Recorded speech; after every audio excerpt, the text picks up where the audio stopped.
Hello everyone! In this meaningful time, we will learn about probabilities. And if you are interested in it, well, let's just get right to it. Halo teman-teman, jadi di sini udah ada soalnya nih. Yang pertama itu adalah berdasarkan pengalaman seorang penulis novel bahwa rata-rata untuk setiap 600 kata terdapat 2 kata salah cetak.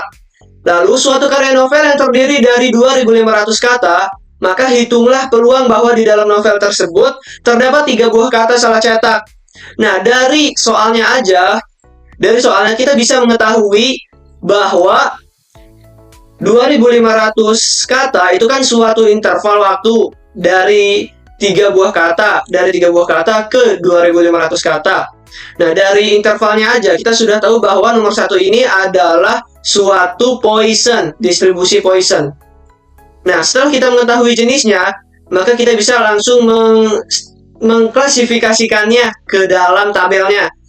Nah, di sini kita bisa mengetahui N-nya itu adalah di sini jumlah atau ukuran populasi.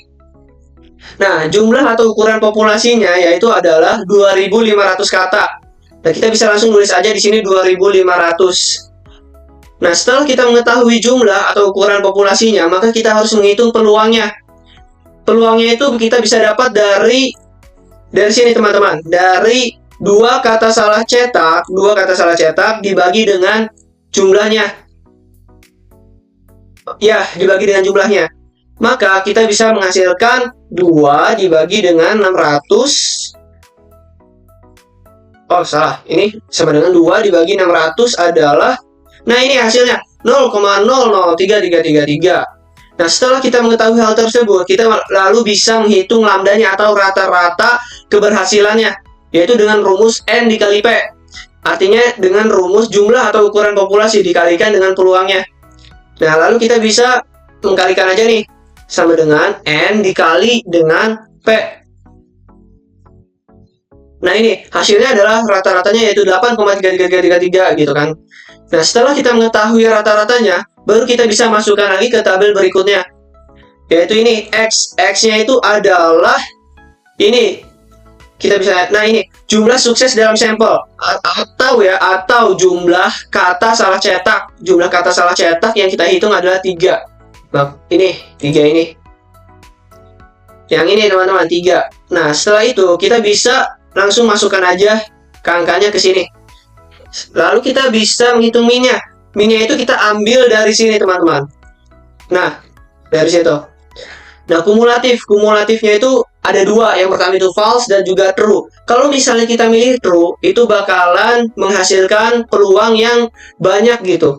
Jadi ada pilihan beberapa peluang. Tapi kalau misalnya kita milih false, maka itu akan memilih peluang atau hasilnya cuma 1 aja teman-teman. Karena kita ingin mencari satu hasil, jadi kita memilih kumulatifnya false. Nah, setelah itu setelah kita mengetahui semua yang kita butuhkan, maka kita bisa mencari hasilnya dengan rumus binomial. Oh enggak, karena Poisson disk.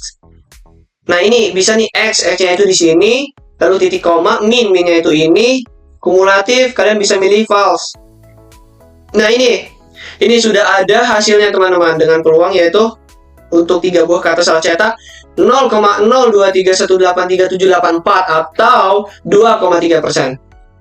Nah, selanjutnya kita masuk ke soal nomor 2, yaitu sebuah dadu dilemparkan sebanyak 5 kali. Satu dadu dilemparkan sebanyak 5 kali. Lalu hitunglah peluang kejadian munculnya mata dadu berkelipatan 3 sebanyak 3 kali. Nah, ini kita bisa klasifikasikan ke dalam jenis binomial karena kita menghitung peluang kejadian munculnya mata dadu berkelipatan 3 sebanyak 3 kali. Berkelipatan 3 itu berkelipatan 3 ada 2, yaitu 3 dan juga 6. Artinya sukses nggak nih? Atau nggak sukses, berarti bisa disebut dengan binomial karena binomial itu menghitung sukses atau nggak suksesnya dari suatu kejadian. Nah, setelah kita mengetahui jenisnya, kita bisa langsung ke dalam klasifikasi tabelnya. Nah, ini mata dadu kelipatan 3. Kelipatan 3 itu ada 2, yang tadi saya katakan ada 2, yaitu 3 dan juga 6. Berarti kita langsung aja ini 2. Lalu jumlah angka dadu. Jumlah angka dadunya itu sebuah dadu, berarti ada 6, bukan 12 ataupun 36. Jumlah angka dadunya ada 6. 1, 2, 3, 4, 5, 6. Nah, Setelah itu, kita menghitung peluangnya. Peluangnya dengan rumus 2 yang kita cari, itu kan jumlah kelipatannya 3 ada 2, dibagi dengan jumlah angka dadunya. Nah, ini hasilnya. Nah, setelah kita mengetahui peluang tunggalnya, maka kita sekarang mencari ininya nih, number S. Ini binomial number. Jumlah percobaannya kan di sini ada 5 ya nih, 5 kali. Artinya kita harus menulis di sini 5, mengetik. Nah, lalu trialnya itu adalah 3 kali. Nah, di sini 3 kali. Sebanyak 3 kali. Nah, kita bisa langsung aja nulis di sini 3. Lalu probabilitasnya itu adalah, nah ini sama dengan ini. Nah, ini probabilitasnya. Nah, itu. Lalu kumulatifnya kita ambil untuk semua distribusi to false karena kita hanya ingin mencari satu hasil. Nah, setelah kita mengetahui semua klasifikasinya, lalu kita langsung aja cari dengan rumus binomial. Binomdis atau binomdis. Nah, ini number S-nya itu adalah ini 5, lalu titik koma, realnya itu adalah ini, lalu probability-nya ini, kumulatifnya itu false. Oke, ada yang salah di sini. Ini. Nah, ini kumulatifnya kita pilih false. Loh, kenapa salah? Apakah ini kebalik ya? Oh iya, kebalik. Number S, N, X-nya itu adalah jumlah keberhasilan pada berubah acak. Maksudnya itu adalah jumlah keberhasilan ini.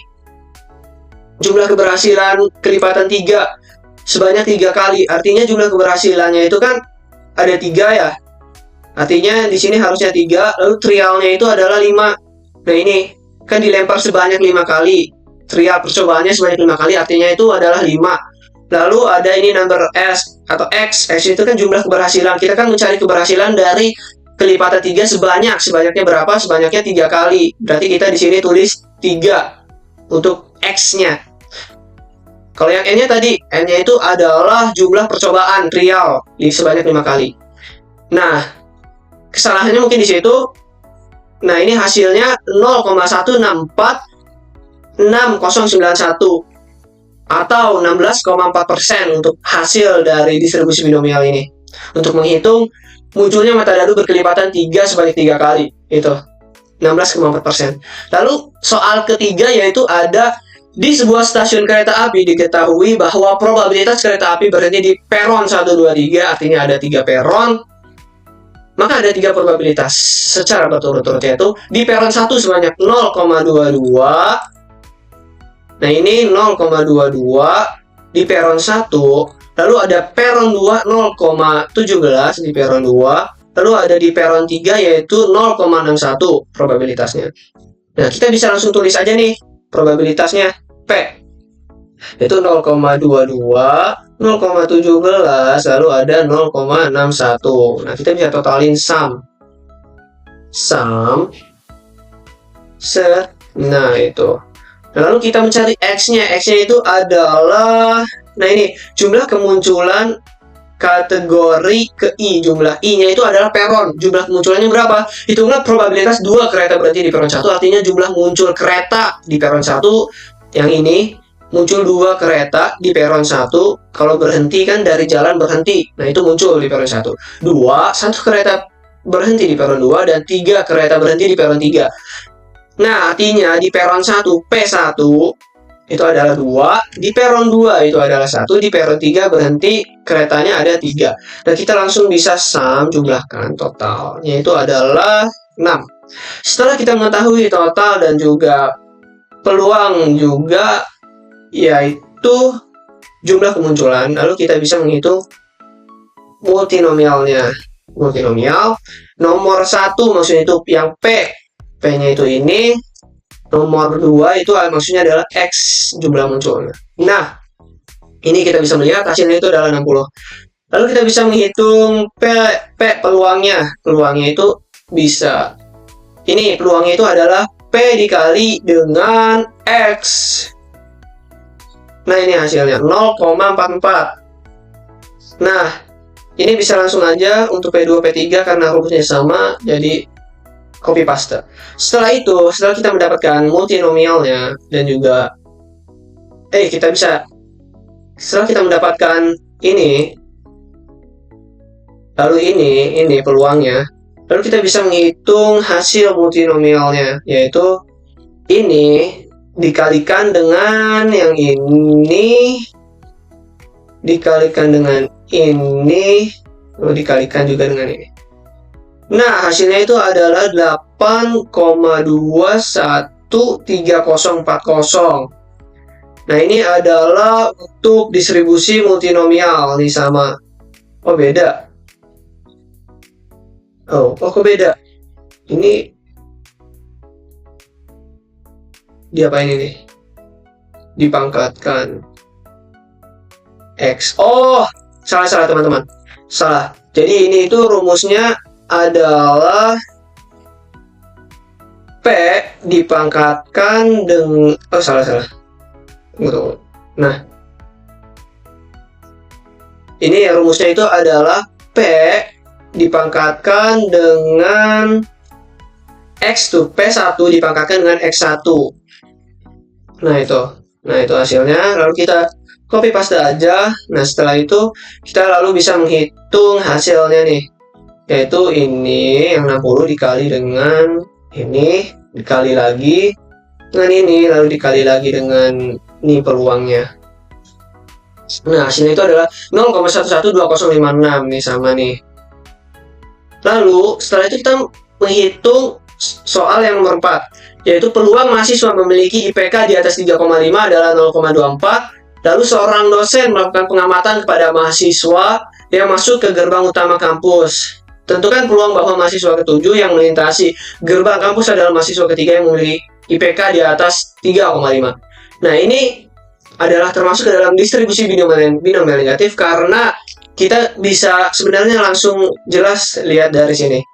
Jika mahasiswa ketujuh yang melintasi gerbang di gerbang kampus adalah mahasiswa ketiga yang memiliki IPK di atas 3,5. Artinya jika mahasiswa ketujuh yang melintasi gerbang, maka itu adalah mahasiswa ketiga. Jadi kayak sebab akibat gitu.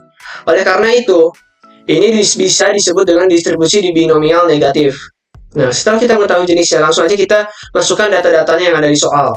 X itu adalah ini, jumlah percobaan. Jumlah percobaannya itu adalah 7, mahasiswa ke-7. 7.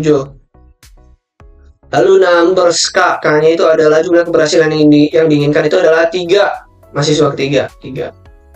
Lalu number F ini kita bisa dapatkan dari X dikurang dengan 3. Nah, itu 4. Nah, probability itu adalah 0,24. Kita bisa dapatkan dari sini 0,24 set.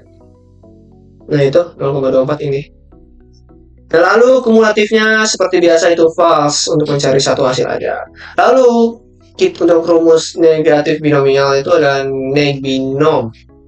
Nah, ini number F-nya itu adalah 4, lalu number S-nya itu adalah atau K-nya 3, koma lagi, probability 0,24. Nah, ini false. Nah, ini 0,091791. Nah, ini udah sama dengan hasilnya. Nah, untuk meyakinkan hasilnya ini sama atau enggak dengan yang lain gitu, kita bisa membuktikannya dengan aplikasi atau software RStudio. Nah, kita langsung aja ke software RStudio. Nah, ini. Oke, ini sebenarnya kita bisa membuat ulang kayak ke file, new project gitu kan. Seperti yang video sebelumnya, kalian bisa melakukan hal itu. Kalau misalnya belum tahu, kalian bisa menonton video sebelumnya. Nah, ini sudah di new project dan juga new file. Nah, kita langsung aja ke dalam tutorialnya. Kalau kalian belum tahu bagaimana caranya new project, itu kalian bisa menonton video sebelumnya. Nah, ini sekarang itu yang pertama kita install dulu, install package. Seperti biasa package. Cuman karena lama kalau diketik, jadi kita udah ada ini codingannya, install package. Kita satu-satu dulu sambil dijelaskan ya. Nah, ini install package dulu, lalu run. Nah, tunggu dia sukses, baru kita lanjut. Nah, ini successfully unpackage. Nah, Jika sudah sukses, maka kita bisa lanjut ke dalam menghitung distribusi Poisson tadi soal nomor 1. Soal nomor 1 kan distribusi Poisson. Nah ini distribusi Poisson X-nya itu adalah 3. Nih, X-nya itu adalah 3. Lalu lambdanya atau rata-rata ada 8,33333.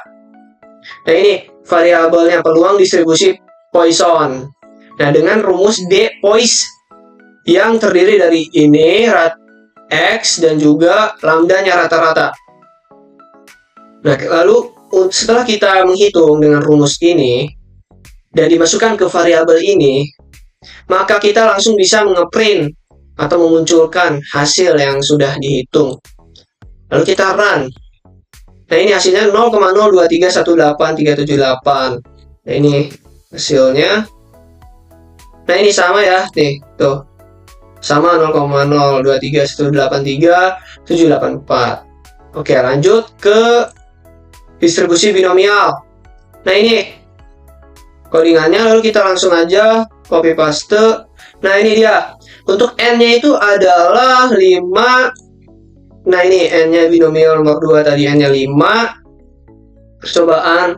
Lalu ada p-nya itu adalah 0,333. Nah ini p. Lalu ada x-nya itu adalah 3. Nah ini x-nya 3.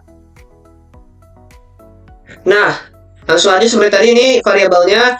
Nah untuk rumus binomial di RStudio itu dia binom. Nah ini data-datanya dari sini gitu, berdasarkan ini untuk menghitung D binomnya. Nah setelah kita hitung lalu kita print lagi. Nah lalu kita jalankan aja. Nah ini sama 0,1646091. Nah ini sama ya tuh. Setelah itu kita menghitung nomor 3 itu distribusi multinomial. Nah ini X. Kita mencari X yaitu 213, ini multinomial X 213. Lalu ada size itu adalah sum atau total. Totalnya itu adalah 6 ini. Lalu ada, bentar ya, ini biar enak. Nah ini size, enggak bukan, P-nya itu adalah 0,22. Nah ini 0,22, 0,17, 0,61. Nah itu P-nya. Lalu ini ada variabelnya probabilitas multinomial. Nah ini ada rumusnya atau codingannya D distribusi multinom dengan data dari ini X, size, dan juga P peluangnya. Nah lalu setelah kita hitung, lalu kita bisa print dan kita jalankan. Nah ini 0,112056. Nah ini udah sama nih pasti nih tuh. Nah sama kan. Lalu yang keempat itu ada distribusi binomial negatif. Nah ini codingannya biar cepat. Nah ini K-nya itu adalah 3. Nah ini sama K-nya 3. Lalu X-nya itu adalah 7. X-nya itu adalah 7. Lalu ada P-nya itu 0,24 nih, 0,24. Lalu ada, nah ini variabelnya peluang distribusi binomial negatif. Nah ini dengan codingannya binomial DN binomial negatif binomial. Nah ini dengan data-data dari sini. Nah setelah kita hitung sampai sini misalnya, kita hitung, lalu kita bisa print. Nah ini 0,09. Nah ini sama nih ya tuh. Nah sama. Nah sudah terbukti ya bahwa yang kita hitung itu sudah sama dan tervalidasi dari dua software. Jadi hasilnya itu kita balik lagi ke Excel. Kalau peluang dalam novel terdapat 3 buah kata tercetak, itu adalah 0,023 atau 2,3%. Lalu yang kedua muncul mata dadu berkelipatan 3 sebanyak 3 kali, yaitu adalah 16,4%. Lalu untuk yang ketiga yaitu adalah probabilitas 2 kereta di peron 1, 1 kereta di peron 2, dan 3 kereta di peron 3, yaitu dengan probabilitas yaitu 0 atau 11,2%. Lalu yang keempat itu adalah peluang mahasiswa ketujuh melintasi gerbang adalah mahasiswa ketiga adalah 6,9%. Nah mungkin itu saja yang dapat saya sampaikan. Kurang lebihnya mohon maaf. Dan sampai jumpa di video selanjutnya. Bye-bye!